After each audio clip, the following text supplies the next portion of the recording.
सत श्री अकाल जी साਰਿਆਂ ਨੂੰ। दिस इज़ कवल जी ਤੇ ਅੱਜ ਆਪਾਂ ਡਿਸਕਸ ਕਰਨ ਜਾ ਰਹੇ ਹਾਂ +1 ਕਲਾਸ ਦਾ chapter number 2 units and measurements. ਸਭ ਤੋਂ ਪਹਿਲਾਂ ਜਦੋਂ ਵੀ ਯੂਨਿਟਸ ਐਂਡ ਮੇਜ਼ਰਮੈਂਟ ਦੀ ਗੱਲ ਆਉਂਦੀ ਆ ਸਾਨੂੰ ਇਹ ਸਵਾਲ ਆਉਂਦਾ ਕਿ ਇਹਦੇ ਬਾਰੇ ਸਾਨੂੰ ਕਿਹਨੇ ਦੱਸਿਆ।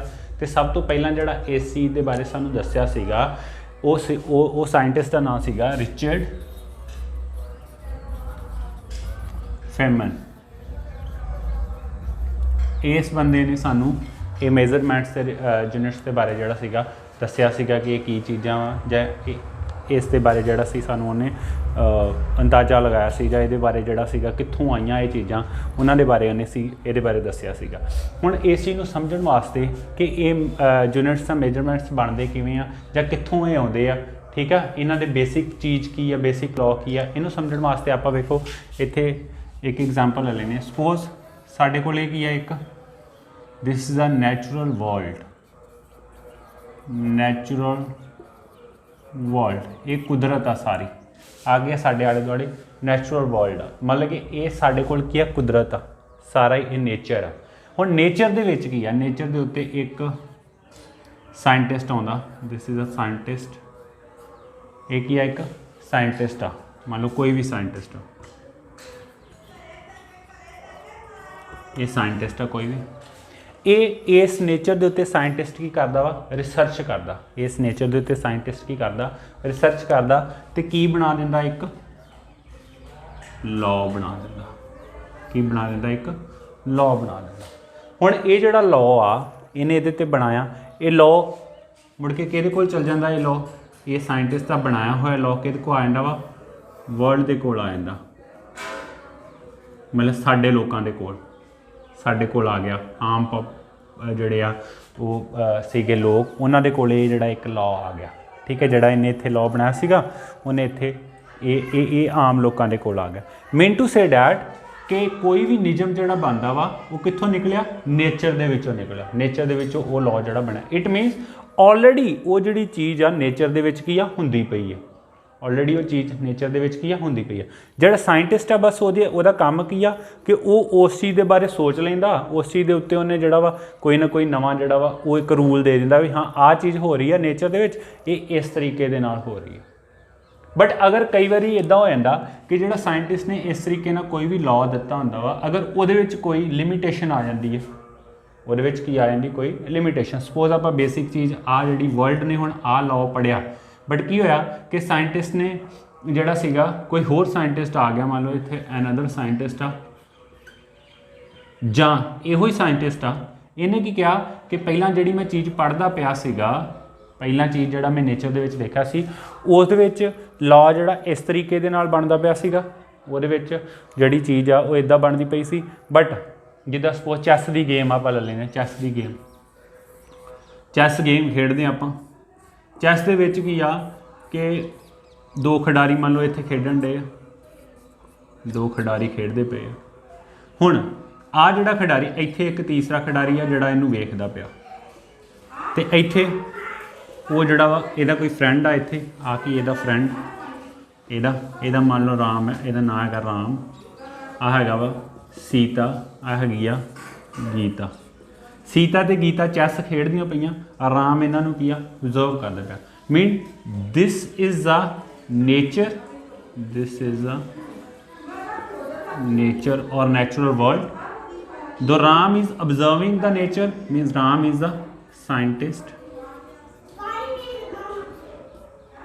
ਇਹਦੇ ਕੋਲ मान लो कोई मोबाइल आ जां ਇਹਦੇ ਕੋਲ कोई कम्यूनीकेशन का सिस्टम हैगा ਜਿਹਦੇ ਰਾਹੀਂ ਇਹ ਕੀ ਕਰਦਾ ਵਾ ਜਦੋਂ ਇਹ ਇਹਨਾਂ ਦੋਵਾਂ ਨੂੰ ਵੇਖਦਾ ਖੇਡਦੇ ਆ ਮੇਨ ਟੂ ਸੇ ਵੇਖਦਾ ਵਾ ਵੀ ਹਾਂ ਇਹਦੇ ਜਿਹੜੇ ਪਿਆਦੇ ਆ ਉਹ ਸਿੱਧੇ ਚੱਲਦੇ ਪਏ ਆ, ਇਹਦਾ ਜਿਹੜਾ ਇਹਨੇ ਇੱਥੇ ਹਾਰਸ ਰੱਖਿਆ ਹੋਇਆ ਵਾ ਉਹ ਮਤਲਬ 2.5 ਕਦਮ ਚੱਲਦਾ ਵਾ, 1 2 3 ਇੱਧਰ ਨੂੰ ਚੱਲਦਾ, ਇਹਨੇ ਜਿਹੜਾ ਇੱਥੇ ਕੋਈ ਊਠ ਰੱਖਿਆ ਹੋਇਆ ਵਾ ਉਹ 3 ਕਦਮ ਚੱਲਦਾ, ਜਾਂ ਇਹਦੀ ਰਾਣੀ ਸਿੱਧੀ ਚੱਲਦੀ ਆ, ਜਾਂ ਇਹਦਾ ਰਾਜਾ ਇੱਧਰ ਨੂੰ 1 ਕਦਮ ਚੱਲਦਾ। ਇਹ ਸਾਰਾ ਕੁਛ ਜਿਹੜਾ ਵਾ ਇਹ ਇੱਥੇ ਬੈਠਾ ਅਬਜ਼ਰਵ ਕਰਦਾ ਪਿਆ।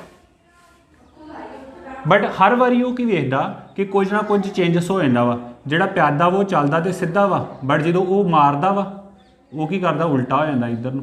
वो हर एक चीज़ जिहड़ी गल आ किहनूं दस्सण दिया अपने फ्रेंड नूं, तो friend is a world, friend is a world. Mean to say that nature नूं ऑब्जर्व, ये चैस नूं ऑब्जर्व कर रहा Ram, Ram is a scientist, scientist nature नूं ऑब्जर्व कर रहा, कुछ भी ये हुंदा कोई भी चीज़ नवीं मोड़ आउंदी तो वो की बनता एक लॉ बन जाता तो वो लॉ किनू दिंदा वा वर्ल्ड को चल जाता कहने पा उस वे इन्फॉर्मेशन किनू दे दिंदा फ्रेंड नू दे दिंदा friend is a world clear thing कि इस तरीके दे नाल नेचर दे विच कोई भी जिहड़ा लॉ बनता वा लोकां तक वो जिहड़ा लॉ आ वो साइंटिस्ट जिहड़ा वा नवां लॉ जिहड़ा पहुँचा दिंदे ये जिहड़ा लॉ बनता वा नेचर दे विच ये जिहड़ा लॉ बनता वा इहदे विच कोई ना कोई चेंजिस आ जांदियां वा जां कोई फिर वो चेंजिस हो के फिर कोई नवा लॉ बन जाता that things are known as जां that terms which are made by the scientist जिहड़ा साइंटिस्ट बनाउंदा वा कुदरत दे विच ऑलरेडी चीज़ां गई उन्हां चीज़ां नूं मिला के कोई नवा लॉ बना दिता डैट थिंग्स और that terms are known as physical quantities physical quantities उन्होंने टर्म्स ਨੂੰ ਆਪਾਂ ਕੀ ਕਹਿ ਦਿੰਦੇ ਆ ਫਿਜ਼ੀਕਲ ਕੁਆਂਟੀਟੀਜ਼ ਹੁਣ ਫਿਜ਼ੀਕਲ ਕੁਆਂਟੀਟੀਜ਼ ਕੀ ਆ ਉਹ ਕੁਆਂਟੀਟੀਜ਼ ਵਿਚ can be measured by an instrument ਜਿਨ੍ਹਾਂ ਨੂੰ ਆਪਾਂ ਇੰਸਟਰੂਮੈਂਟ ਦੇ ਨਾਲ ਮਾਪ ਸਕੀਏ ਮਿਣ ਸਕੀਏ ਮੇਜ਼ਰ ਕਰ ਸਕੀਏ and which describe the loss of physical world ਤੇ ਜਿਹੜੀਆਂ ਕੁਦਰਤ ਦੇ ਵਿੱਚ ਬਣ ਰਹੇ ਜਿਹੜੇ ਨਿਯਮ ਆ ਲਾਜ਼ ਆ ਉਹਨਾਂ ਨੂੰ ਕੀ ਕਰਨ ਉਹ ਡਿਸਕ੍ਰਾਈਬ ਕਰਨ ਉਹਨਾਂ ਨੂੰ ਆਪਾਂ ਕਹਿ ਦਿੰਦੇ ਆ ਇਹ ਕੀ ਆ ਫਿਜ਼ੀਕਲ ਕੁਆਂਟੀਟੀਜ਼ ਆ ठीक है हुण कोई भी नवा लॉ बनता वा जां किसी भी चीज़ आप मापते हैं तोलते हैं वो यूज सपोज मैं फिजिकल क्वांटिटी की एक एग्जाम्पल लेना फिजिकल क्वांटिटी एक्चुअली होंगी की आ इज इक्वल टू होंगी आ न्यूमैरिकल वैल्यू इनटू आ यूनिट न्यूमैरिकल वैल्यू इनटू आ यूनिट हुण एन की आ N is a numerical value numerical value means 1 2 3 4 5 6 किन्ने यूनिट चीज़ की गल की है हाउ मैनी यूनिट्स चीज़ की गल की है 4 टाइम 5 टाइम 6 टाइम तो जो यूनिट आ ये की आ उस चीज़ को मापण वास्ते सपोज मैं इत्थे एग्जाम्पल देना हुण सपोज साडे कोल उत्थे की कह दिंदा कहंदा आपां इत्थे लिखिया वा 10 10 10 10 10 ते 10 हुण ये 10 10 10 जो लिखे आ that is called a numerical value it means अगर ये 10 के नाल आपां इत्थे की पा दईए किलोग्राम तो किलोग्राम इज़ अ यूनिट हुण यूनिट तो सानू पता लग गया कि किहड़ी क्वांटिटी की गल कर रहा टॉकिंग अबाउट अ वेट किहदे बारे गल कर रहा वेट तो weight is a physical quantity weight is a physical quantity हुण न्यूमैरिकल वैल्यू इत्थे फिर 10 आ इत्थे आपां लेता सैकेंड तो सैकेंड इज़ अ यूनिट ये किहड़े यूनिट आ टाइम दे तो time is a physical quantity similarly अगर 10 के नाल कैलविन लगा होया कैलविन इज़ अ यूनिट किहड़े यूनिट टैंपरेचर दे तो temperature is a physical quantity इस तरीके दे नाल अगर ये मीटर लगा होया एम तो आप कहांगे कि मीटर की है ये यूनिट आ कादी quantity length physical quantity length इस तरीके नाल नैक्सट समझ लगन दी मेरी गल कि इस तरीके दे नाल आपां जिहड़ा इहनूं की आ मेजर कर सकते हैं physical quantity is equal to होंदी आ न्यूमैरिकल वैल्यू इनटू आ यूनिट न्यूमैरिकल वैल्यू किसी यूनिट के नाल आउंदी आपां इहनूं कह दिंदे इट्स फिजिकल क्वांटिटी सपोज अगर मैं इत्थे कहां कि अगर मैं कह दा कि इस बुक का भार suppose I have a one book मेरे को दो चीज़ां वा एक बुक आ this is a book and this is a pen I have one pen also pen and book अगर मैं कहां बुक का वेट पेन नालों 10 गुणा ज़्यादा है बुक का भार पेन नालों कितना वा 10 गुणा ज़्यादा तो मैं कहूँगा weight of book is equal to 10 times weight of pen it mean weight of book is कि गल करते पे सीगे फिजिकल क्वांटिटी कौन आ बुक तो एन 10 is a numerical value and this is a weight of pen means it is a unit इन्ने पेन ये नालों इन्ने गुणा यदा भार जोड़ा क्या ज़्यादा वा इन पेन नालों ठीक है दैन इस तो बाद अगे की आ जाता वा साडे कोल टाइप्स ऑफ फिजिकल क्वांटिटीज़। हुण ये फिजिकल क्वांटिटी जिन्हां दे बारे आपां डिस्कस करते पे हाँ, इन्हां दियां किन्नियां क टाइप्स आ, किन्नियां टाइप्स हो सकदियां वा, उहदे बारे आपां इत्थे डिस्कस करांगे। फिजिकल क्वांटिटीज़ जिहड़ियां उहदियां 3 टाइप्स हुंदियां। The first one is the fundamental और बेसिक, इहनूं आपां कह दिंदे आ फंडामेंटल क्वांटिटीज़, फंडामेंटल क्वांटिटीज़ या physical quantities, fundamental physical quantities. The second is the derived physical quantity and the last one is the supplementary physical quantities। next ਜਿਹੜਾ ਆ ਜਾਂਦਾ ਸਾਡੇ ਕੋਲ ਹੁਣ ਇੱਥੇ ਜਿਹੜਾ supplementary physical quantity ਆ, fundamental physical quantity ਆ, derived physical quantity, ਇਹਨਾਂ ਵਿੱਚੋਂ ਸਭ ਤੋਂ ਪਹਿਲਾਂ ਜਿਹੜੀ ਟਰਮ ਆਉਂਦੀ ਆ that is called fundamental physical quantities. ਉਹਦੇ ਬਾਰੇ ਆਪਾਂ डिस्कस कर ਲੈਂਦੇ कि what is the fundamental physical quantities ਕੀ ਆ। ਹੁਣ fundamental physical quantities ਹੁੰਦੀਆਂ ਵਾ ਇਹ ਸਾਡੇ ਕੋਲ basic, fundamental means basic, ਜਿੱਥੋਂ starting ਚੀਜ਼ ਦੀ ਹੁੰਦੀ ਹੈ। ਸਪੋਜ਼ ਅਗਰ ਮੈਂ ਤੁਹਾਨੂੰ ਕਹਾਂ ਕਿ ਆਪਾਂ ਇੰਗਲਿਸ਼ ਦਾ ਇੱਕ ਨਾਵਲ ਲਿਖਣਾ ਤੁਸੀਂ ਜਾਂ ਇੰਗਲਿਸ਼ ਦੀ ਇੱਕ ਬੁੱਕ ਲਿਖਣੀ ਆ ਤੇ ਤੁਹਾਨੂੰ ਸਭ ਤੋਂ ਪਹਿਲਾਂ ਬੇਸਿਕ ਕਿਹੜੀ ਚੀਜ਼ ਦੇ ਗਿਆਨ ਹੋਣਾ ਜ਼ਰੂਰੀ ਆ? ਇੰਗਲਿਸ਼ ਦੇ ਅਲਫਾਬੈਟ ਦੀ ਪਛਾਣ ਹੋਣੀ ਜ਼ਰੂਰੀ ਆ। ਸਭ ਤੋਂ ਬੇਸਿਕ ਚੀਜ਼ ਉਹੀ ਆ। ਜਿੰਨਾ ਚਿਰ ABC ਨਹੀਂ ਆਊਗੀ ਉਹਨਾਂ ਚਿਰ ਤੁਸੀਂ ਕੁਝ ਵੀ ਨਹੀਂ ਇੰਗਲਿਸ਼ ਦੇ ਵਿੱਚ ਲਿਖ ਨਹੀਂ ਸਕਦੇ। ਇਹਦੇ ਇਸੇ ਤਰੀਕੇ ਦੇ ਨਾਲ ਇਹ ਸਾਰੀਆਂ ਚੀਜ਼ਾਂ ਦੇ ਜਿਹੜੇ ਫੰਡਾਮੈਂਟਲ ਫਿਜ਼ੀਕਲ ਕੁਆਂਟੀਟੀ ਆ ਡੈਟ ਇਜ਼ ਅ ਬੇਸ, ਜਿੱਥੋਂ ਕੁਆਂਟੀਟੀਜ਼ ਬਣਨੀਆਂ ਸਟਾਰਟ ਹੁੰਦੀਆਂ। ਤੇ ਜਿਹੜੀਆਂ ਫੰਡਾਮੈਂਟਲ ਫਿਜ਼ੀਕਲ ਕੁਆਂਟੀਟੀਜ਼ ਆ that are 7 fundamental physical quantities ਆ। ਬੇਸਿਕ ਜਿਹੜੀਆਂ ਫਿਜ਼ੀਕਲ ਕੁਆਂਟੀਟੀਜ਼ ਆ ਉਹ ਕਿੰਨੀਆਂ ਵਾ? 7 ਜਿਹੜੀਆਂ ਹੋ ਗਈਆਂ ਸਾਡੇ ਕੋਲ ਫੰਡਾਮੈਂਟਲ ਫਿਜ਼ੀਕਲ ਕੁਆਂਟੀਟੀਜ਼ ਆ। ਉਹਨਾਂ ਤੋਂ ਹੀ ਗਾੜੀ ਜਿਹੜੀਆਂ ਸਾਰੀਆਂ ਕੁਆਂਟੀਟੀਜ਼ ਕੀ ਆ ਬਣਦੀਆਂ ਵਾ ਆਪਾਂ ਜਾਂ ਡਰਾਈਵ ਹੁੰਦੀਆਂ ਵਾ। ਜਿਹੜੀਆਂ ਫੰਡਾਮੈਂਟਲ ਫਿਜ਼ੀਕਲ ਕੁਆਂਟੀਟੀਜ਼ ਆ ਇਹਨਾਂ ਦੇ ਬਾਰੇ ਲਿਖਦੇ ਨੇ which do not depend on any other physical quantities. ਇਹ ਉਹ ਕੁਆਂਟੀਟੀਜ਼ ਹੁੰਦੀਆਂ ਵਾ which do not depend upon an other, ਜਿਹੜੀਆਂ ਕਿਸੇ ਦੇ ਉੱਤੇ ਵੀ ਦੂਸਰੀ ਜਿਹੜੀ ਐਨ ਅਦਰ ਫਿਜ਼ੀਕਲ ਕੁਆਂਟੀਟੀਜ਼ ਦੇ ਉੱਤੇ ਕੀ ਆ ਡਿਪੈਂਡ ਨਹੀਂ ਕਰਦੀ ਫਿਜ਼ੀਕਲ ਕੁਆਂਟੀਟੀਜ਼। ਠੀਕ ਹੈ। ਹੁਣ ਇਹਦੇ ਬਾਰੇ ਜਿਹੜੀਆਂ 7 ਮੈਂ ਕਹਿਣ ਡਿਆ ਕਿ ਬੇਸਿਕ ਫਿਜ਼ੀਕਲ ਕੁਆਂਟੀਟੀਜ਼ ਜਿਹੜੀਆਂ 7 ਆ ਉਹਨਾਂ ਨੂੰ ਲਿਖਣ ਵਾਸਤੇ ਆਪਾਂ ਇੱਥੇ ਇੱਕ ਟੇਬਲ ਬਣਾ ਦਿੰਦੇ। ਤੁਸੀਂ ਲਿਖ ਲਓ ਕਿ ਫਿਜ਼ੀਕਲ ਕੁਆਂਟੀਟੀ, ਦੈਨ ਉਹਦੇ SI ਯੂਨਿਟ, ਦੈਨ ਉਹਦਾ ਸਿੰਬਲ ਕਿ ਕਾਹਦੇ ਨਾਲ ਉਹਨੂੰ ਆਪਾਂ ਡਿਨੋਟ ਕਰਦੇ। ਹੁਣ ਫਸਟ ਜਿਹੜੀ ਸਾਡੇ ਕੋਲ ਆ ਜਾਂਦੀ ਇੱਥੇ ਦ ਫਸਟ ਕੁਆਂਟੀਟੀ ਇਜ਼, ਜਿਹੜੀ ਫਸਟ ਸਾਡੇ ਕੋਲ ਕੁਆਂਟੀਟੀ ਇੱਥੇ ਆ ਜਾਂਦੀ ਫਿਰ ਫਸਟ ਆਪਾਂ ਇੱਥੇ ਲਿਖ ਲਾਂਗੇ that is cold length.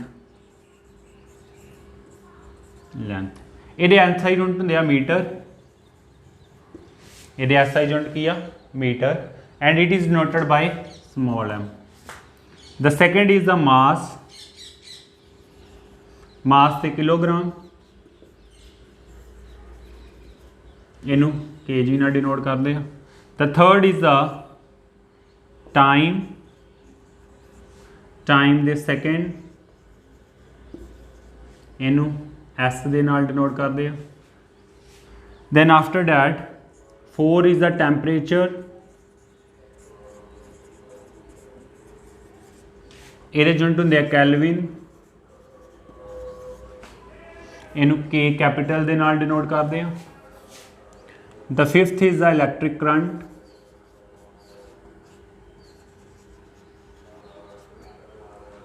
It's SI units are ampere, it is denoted by A। Next the sixth ਸਾਡੇ ਕੋਲ ਫਿਰ ਜਿਹੜੀ ਆ ਜਾਂਦੀ that is called luminous intensity. Luminous intensity ਦੇ ਯੂਨਿਟ ਹੁੰਦੇ ਆ candela, CANDELA candela, it is noted by CACD, it is noted by CD। Candela ਕੀ ਆ? ਇਹ ਲੂਮੀਨਸ ਇੰਟੈਂਸਿਟੀ ਹੈ ਕਿ ਲੂਮੀਨਸ ਇੰਟੈਂਸਿਟੀ ਹੈਗੀ ਆ ਲਾਈਟ ਦੀ એનર્ਜੀ ਨੂੰ ਐਕਸਪ੍ਰੈਸ ਕਰਨ ਦਾ ਇੱਕ ਵੇ ਆ, ਇੱਕ ਤਰੀਕਾ ਵਾ। ਲਾਈਟ ਦੀ એનર્ਜੀ ਨੂੰ ਐਕਸਪ੍ਰੈਸ ਕਰਨ ਦਾ ਇੱਕ ਤਰੀਕਾ ਵਾ, ਉਹਨੂੰ ਆਪਾਂ ਕਹਿ ਦਿੰਦੇ luminous intensity. And the seventh is the seventh physical quantity is amount of substance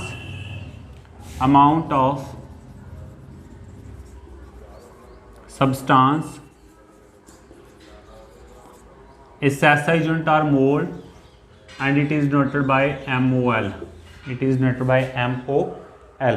ये सारियां जिहड़ियां क्वांटिटीज आ these are fundamental quantities, basic quantities आ इहदियां फिजिक्स दियां। आपां नैक्सट जिहड़ी साडे कोल आ जांदी है second number derived fundamental derived physical quantities, derived physical quantities. हुण जिहड़ियां ड्राइव्ड फिजिकल क्वांटिटीज आ ये की आ which are made up of fundamental physical quantities, which are made up of fundamental physical quantities। ਜਿਹੜੀਆਂ फंडामेंटल फिजिकल quantities ਤੋਂ ਮਿਲ ਕੇ ਕੀ ਹੋਣ ਬਣੀਆਂ ਉਹਨਾਂ ਨੂੰ ਆਪਾਂ ਕਹਿ ਦਿੰਦੇ ਹਾਂ ਡਰਾਈਵਡ ਫਿजिकल quantities, ਉਹਨਾਂ ਨੂੰ ਆਪਾਂ ਕਹਿ ਦਿੰਦੇ ਹਾਂ। ਹੁਣ ਇੱਥੇ ਜਿਹੜੀਆਂ फंडामेंटल फिजिकल quantities ਆ ਉਹ ਕੀ ਆ, ਜਿੱਦਾਂ ਸਾਡੇ ਕੋਲ फंडामेंटल quantities ਸੀਗੀਆਂ ਲੈਂਥ। ਹੁਣ ਲੈਂਥ ਤੋਂ ਮਿਲ ਕੇ ਜਿੱਦਾਂ ਸਪੋਜ਼ ਫੋਰ ਐਗਜ਼ਾਮਪਲ ਲੈਣੀ, ਫੋਰ एग्जाम्पल साढ़े को आ गया एरिया।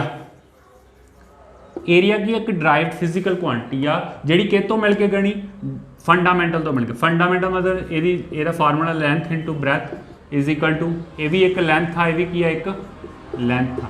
हुण लेंथ की है एक फिजिकल क्वांटिटीज, मतलब लेंथ की है एक फिजिकल क्वांटिटी। केड़ी फिजिकल क्वांटिटी है? Fundamental physical quantity. कहने पाओ कि दो फंडामेंटल फिजिकल क्वांटिटीज मिलियां तो एक ड्राइव फिजिकल क्वांटिटी। कहने पाओ कि इन्हां तो मिल के बनने वालियां, ये तो मिल के बनने वालियां, ये क्या आ गया L दी स्केयर, ये साढ़े को आ गया। ਇਹਦਾ ਫਾਰਮ ਜਿਹੜਾ आ जाऊगा वो की आ जाऊगा मीटर की स्केयर, ये SI यूनिट आ जाएंगे। इस तरीके दे नाल वॉल्यूम होगा तो 3 लेंथ तो मिल के बनया। इदा ही आप कहने वेलोसिटी इज इक्वल टू आ डिसप्लेसमेंट ओवर टाइम, हम डिसप्लेसमेंट ओवर टाइम तो मिलकर बने। डिसप्लेसमेंट की एक तरह की लेंथ आ, टाइम की है एक तरह का सैकेंड टाइम नू, ठीक है, टाइम T आ गया। हुण लेंथ ते टाइम की सीगियां फंडामेंटल क्वांटिटी सीगियां, इन्हां दोवां तो मिलके की बन गई एक ड्राइव फिजिकल क्वांटिटी बन गई। इन्हों अलगे LT -1 और इहदा फार्मूला की मीटर पर second. So these quantities are area velocity force जिन्नियां भी आ जांदियां जिहड़ियां इन्हां तो मिल के बनदियां वा उन्हां नूं आपां कहने। वो सत्तां तो इलावा वो सत्तां नूं मिला के उन्हां नूं आपस दे विच मिक्सअप करके जिहड़ियां क्वांटिटीज़ बनदियां वा that is called drive physical quantities, इन्हां नूं आपां कह देने। नैक्सट आ जाता थर्ड साइड को supplementary physical quantities. Supplementary physical quantities भी एज इट इज़ मीनस अब वी कैन से इस ड्राइव फिजिकल क्वांटिटीज़ के वांगू ही होंदियां, but there is a some distance. ये डिफरेंस आ इन्हां दोवां दे विच। की डिफरेंस आ मीनस दीज आर डिमेंशनलैस, इन्हां दी कोई डिमेंशन नहीं होंदी। फॉर एग्जाम्पल आप लिख लेने सपोज साडे कोल की आ आप इत्थे example number 1 angle, you can say angle और plane angle, and the second is a there is also angle but it is a solid angle. Suppose साढ़े को दो आप एग्जाम्पल लिया एंगल तो सॉलिड एंगल की एग्जाम्पल। हुण एंगल की जो कोई गल करदा वट इज़ अ एंगल तो आप कहांगे एंगल की आ, इस तरीके नाल एक लाइन लगाई, इस तरीके नाल एक लाइन लगाई, इन्हां दे विच जिहड़ी चीज़ आ बनी दिस इज़ कॉल्ड एंगल। इनू आप ठीटा दे नाल डिनोट कर लेने, यही कहने ना एंगल कि दो लाइनां एक पॉइंट के उत्ते आके मीट कर दियां, इनू आप कह देने एंगल। फिर तुसीं 10th दे विच फार्मूला पढ़दे सी दिस, आ चीज़ नूं की बोल देंदे arc, this is a radius. So angle is equal to किहदे हुंदा वा arc over radius, arc over radius. तो what are unit of a unit की है, वट आर SI यूनिट एंगल दे SI यूनिट की है, SI units are radian, RADIAN radian. इस SI यूनिट्स आर रेडियन और it is denoted by radian के डिनोट करते हैं RAD दे नाल, RAD दे नाल रेडियन। हुण इत्थे इनू ये जी फिजिकल क्वांटिटी साढ़े को एंगल आई आ, एंगल जी सप्लीमेंटरी आप क्या फिजिकल क्वांटिटी ये की आ वेखो आर्क भी एक लेंथ आ L तो रेडियस भी एक लेंथ आ L दे नाल L कैंसल हो गया, आंसर की आगा 1। कहने का भाव कि इन्हां दी कोई भी डिमेंशन नहीं हैगी, इन्हां दी कोई भी डिमेंशन नहीं हैगी क्योंकि इन्हां दी डिमेंशन का कोई बन ही नहीं रहा, इसकी वैल्यू ही नहीं बन रही। हुण इहदे वास्ते की आ, ये रेडियन आ गया इहदा। हुण आपां ऑलवेज जो एंगल नूं तुसीं अज तक लिखते आए हो तो की लिखते हो, theta is equal to 90 degree, theta is equal to 180 degree, angle नूं डिग्री दे विच लिखते आए ना। और ये की है इत्थों होर एक नवीं चीज़ तुसीं सीखोगे, जिद्दां सपोज साडे कोल 360 डिग्री है, इनू आपां रेडियन दे विच लिखना तो की लिखांगे 360 इज इक्वल टू 2 पाई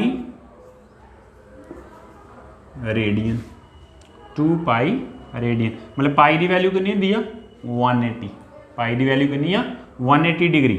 और इत्थे 360 जिद्दां हुण 180 होवे तो की लिखांगे पाई रेडियन, 90 होवे तो पाई ओवर 2 रेडियन, 90 डिग्री होवे तो पाई ओवर 2 रेडियन।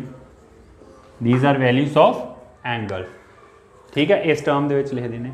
नैक्सट आइंदा वा सॉलिड एंगल। हुण सॉलिड एंगल की है, हुण सॉलिड एंगल की गल करते। Solid angle, solid angle मीनस 3D, 3D angle मीनस 3D angle, 3D होवे। 3D चीज़ जिमें सपोज मेरे को एक कोन आ, सपोज मैं इत्थे कोन बना लिया, I have a cone, this is a cone. हुण इह कोन दा इत्थे जो इहदा आ जिहड़ा एंगल आपां करांगे तो एंगल किद्दां आऊगा, इहदा 4 चफेरे दा होना ना, इहदा पूरा घुम के होना, दिस 4 चफेरे दा ही होना। ये इस तरीके दे नाल चीज़ बनी हुई है, सपोज इस तरीके दे नाल चीज़ बनी है। अगर एंगल आऊगा तो की आऊगा इहदा एंगल, आ सेंटर दे विचों आ सारी चीज़ आऊगी ना आले दुआले घुम के, मतलब कि सारी चीज़ आऊगी इस तरीके दे नाल, समझ लगनी मेरी गल। ये जिहड़ी चीज़ आऊगी दिस एंगल जिहड़ा इस तरीके नाल 3D दे विच बने, that is called solid angle. तो सॉलिड एंगल दे विच की हुंदा, एक area, this is a area, तो एक की हुंदा वा रेडियस।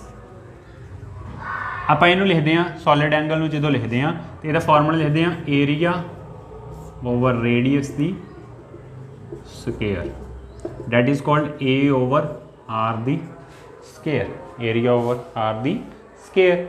और इनू आपां area is equal to D A भी लिख देंगे, D A over R the square. D A मतलब समॉल एरिया की गल करदा, small area over square. It is a ये यूनिट की होंदे आ स्टीरियन, ये यूनिट की आ स्टीरियन।